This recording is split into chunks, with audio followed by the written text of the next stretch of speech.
दोस्तों नमस्कार। आज हम देखेंगे राष्ट्रपति के वीटो पावर को। जैसा कि आपको पता है कि हमारे यहाँ राष्ट्रपति का चुनाव हो चुका है, द्रौपदी मुर्मू जी हमारी राष्ट्रपति बन चुकी हैं। और लेकिन ये राष्ट्रपति का पद इतना महत्वपूर्ण क्यों हो जाता है, इतना पावरफुल क्यों हो जाता है, इसको देखेंगे। और इसमें हम देखेंगे कि जो वीटो पावर स्पेशली राष्ट्रपति को दिया गया है, जिसके चलते उनका पद और भी पावरफुल हो जाता है। तो आज हम चर्चा करेंगे कि भारत के राष्ट्रपति के पास कौन कौन से वीटो पावर हैं। शुरू करते हैं। भारत के राष्ट्रपति के पास 3 प्रकार की वीटो पावर्स हैं। उसके पहले मैं ये बता दूं कि वीटो का शाब्दिक अर्थ होता है निषिद्ध करना। निषिद्ध करना, आप इसको कह सकते हैं मना करना।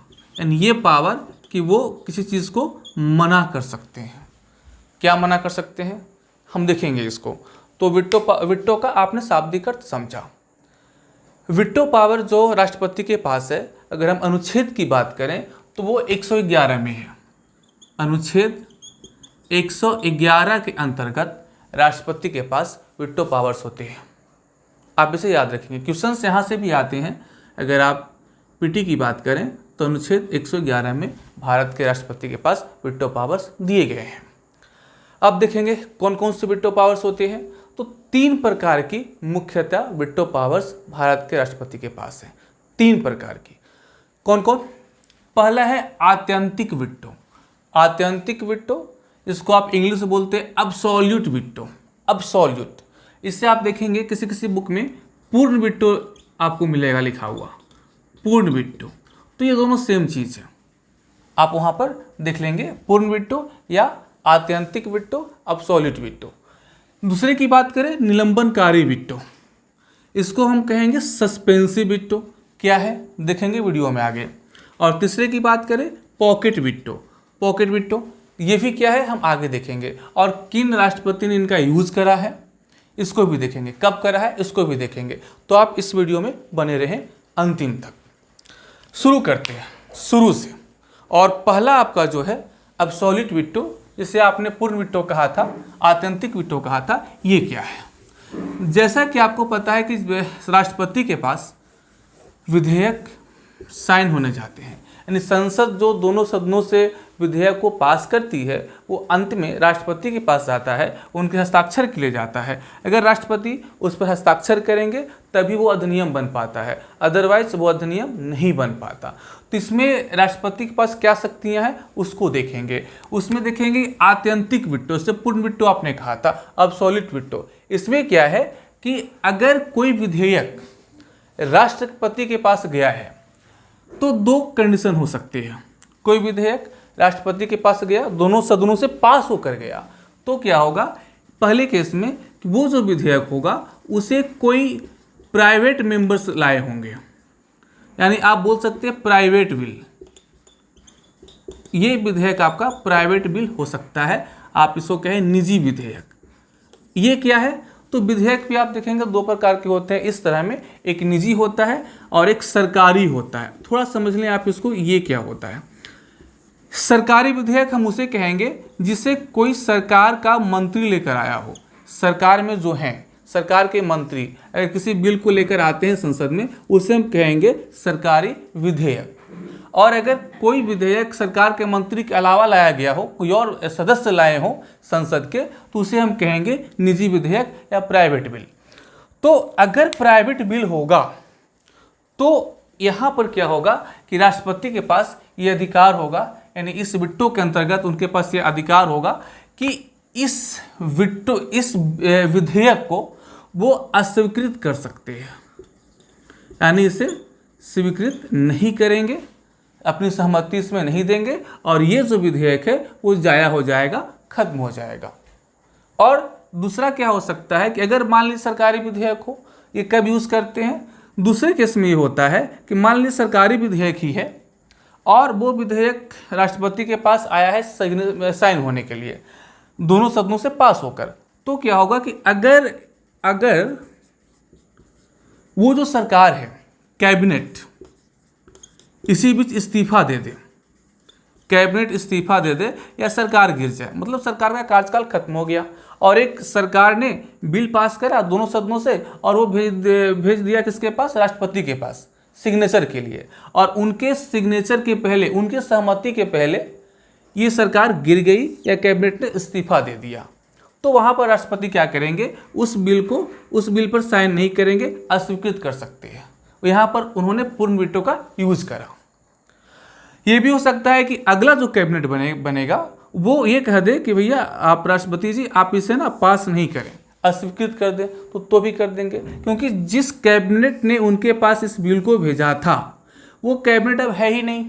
और जब ये कैबिनेट है ही नहीं तो कौन पूछेगा उनसे उस बिल के बारे में। अब सरकार नहीं आनी है तो जनरली क्या होगा कि राष्ट्रपति उसे अस्वीकृत कर देंगे उस बिल को, और वो बिल खत्म हो जाएगा, अधिनियम नहीं बन पाएगा। तो इन दोनों केस में हम पूर्ण वीटो या एब्सोल्यूट वीटो का यूज करते हैं। अगर इस वीटो की बात करें तो इस वीटो का यूज कब कब हुआ था, आप इसको देख लें। अगर सबसे पहले कहें तो हमारे जो प्रथम राष्ट्रपति थे डॉक्टर राजेंद्र प्रसाद, उन्होंने यूज करा था। डॉक्टर राजेंद्र प्रसाद ये जब राष्ट्रपति थे तो बात 1954 की है। एक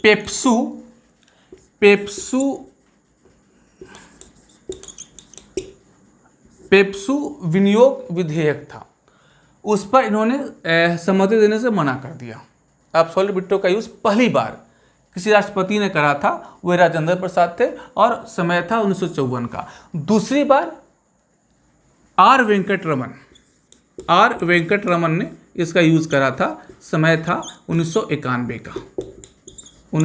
का। इस समय क्या हुआ था कि जो सरकार थी वो सांसद के वेतन और भत्ते का कोई विधेयक लेकर आई थी और दोनों सदनों से पास होकर वो राष्ट्रपति के पास गया था और सरकार गिर गई थी, सरकार खत्म हो गई थी। तो इसे आर वेंकट रमन ने पूर्ण वीटो का यूज करा और उस बिल को ही खत्म कर दिया। मतलब उस बिल पर वो सहमति नहीं दी, वो बिल अस्वीकृत हो गया। इस तरह से आपने देखा कि पूर्ण वीटो का यूज हमारे राष्ट्रपतियों ने 2 बार अभी तक कुल करा है। दूसरे की बात करें तो दूसरा वीटो आपका हो जाता है निलंबनकारी वीटो। निलंबनकारी सस्पेंसिव वीटो, नाम से ही आपको पता है कि इसमें सस्पेंड होगा, चीजें सस्पेंड होंगी। देख लेते हैं निलंबनकारी वीटो। इसमें क्या होगा, अगर कोई विधेयक राष्ट्रपति के पास गया है तो राष्ट्रपति या तो उस पर सहमति दर्ज करेंगे, सिग्नेचर करेंगे, या अस्वीकृत करेंगे पूर्ण वीटो में। एक और हो सकता है कि वो उस विधेयक को संसद को वापस कर दें। इसमें क्या होगा कि उस विधेयक को संसद को वापस कर दें राष्ट्रपति, और जब ये संसद को वापस करेंगे तो संसद के पास फिर 2 चीजें होंगी, या तो ये पुनः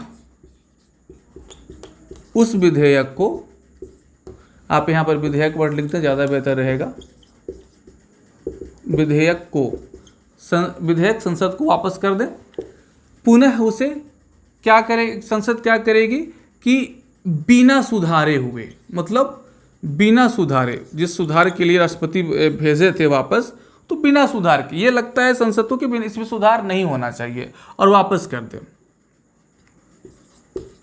तो अब क्या होगा कि राष्ट्रपति के पास ये बाध्यता होगी, राष्ट्रपति अब बाध्य होंगे कि इस पर सिग्नेचर, मतलब अब इसे स्वीकृत ही करेंगे, और उनके पास कोई और चारा ही नहीं है। मतलब अगर संसद बिना सुधार के भी वापस कर दे तो भी वो स्वीकृत करेंगे, और अगर संसद फिर उसे भेजती है और सुधार के साथ, जो आवश्यक सुधार सुझाया था राष्ट्रपति जी ने, उस सुधार के साथ वापस भेजती है राष्ट्रपति के पास, तो फिर भी राष्ट्रपति क्या करेंगे, स्वीकृत करेंगे। मतलब संसद बिना सुधारे या सुधार के साथ राष्ट्रपति को वापस करती है तो राष्ट्रपति अब बाध्य होंगे कि उस बिल पर साइन उनको करना है, मतलब उस बिल को उनको स्वीकृत करना है, अब वो पुनः नहीं लौटा सकते। इसे आप निलंबनकारी वीटो कह रहे थे कि कुछ दिनों के लिए इन चीज़ों को निलंबित कर दिया गया था। हाँ, इसे आप अगर कहें तो धन विधेयक में आप इसका यूज नहीं कर सकते। धन विधेयक अगर है, आपका मनी बिल है, तो आप सस्पेंसिव वीटो का यूज नहीं कर सकते, क्योंकि इस धन विधेयक राष्ट्रपति के अनुशंसा के बाद, सहमति के बाद ही आता है संसद में। तो वहां पर आप पे धन विधेयक को राष्ट्रपति के पास यह अधिकार नहीं होता कि वो संसद को वापस करे। तो ये आपने देखा निलंबनकारी वीटो। इसका यूज अगर कहा जाए तो 2006 ईस्वी में एपीजे अब्दुल कलाम साहब ने करा था। एक बिल था उनके पास गया हुआ, उसे उन्होंने संसद को वापस करा कि भैया थोड़ा विचार कर लो, और संसद पुनः उसे वापस करी। और उसके बाद ये राष्ट्रपति हमारे जो अब्दुल कलाम साहब थे वे बाध्य थे और उन्होंने फिर इसे सिग्नेचर करा और वो बिल अधिनियम बन गया। तीसरे बिट्टो की अगर मैं बात करूं तो वो बिट्टो आपका हो जाएगा पॉकेट बिट्टो। पॉकेट बिट्टो में क्या होगा कि अगर राष्ट्रपति को मन नहीं है, मतलब उनको ये लगता है कि ये बिल अधिनियम नहीं बनना चाहिए। पॉकेट बिट्टो में देख लें, अगर राष्ट्रपति को लगता है कि जो विधेयक उनके पास दोनों सदनों से पास होकर आया है उसे अधिनियम नहीं बनना चाहिए, तो इनके पास ये होता है कि ना उसे स्वीकृत करेंगे ना अस्वीकृत करेंगे, सिर्फ क्या करेंगे कि अपने पॉकेट में रख लेंगे, मतलब कि उसे अपने पास रख लेंगे, ना सहमति देंगे ना असहमति जताएंगे, बस रख लेंगे। और संविधान ये कहता है कि वो राष्ट्रपति, मतलब कोई समय सीमा ही नहीं दिया है संविधान, कि राष्ट्रपति जब तक चाहे अनिश्चित काल के लिए उसे दबाकर रख सकते हैं। अनिश्चित काल, कोई टाइम टेबल नहीं है। इससे क्या होगा कि वो विधेयक अब अधिनियम नहीं बन पाएगा। पॉकेट बिट्टो, इसका यूज की बात करें तो इसका यूज ज्ञानी जैल सिंह ने करा था।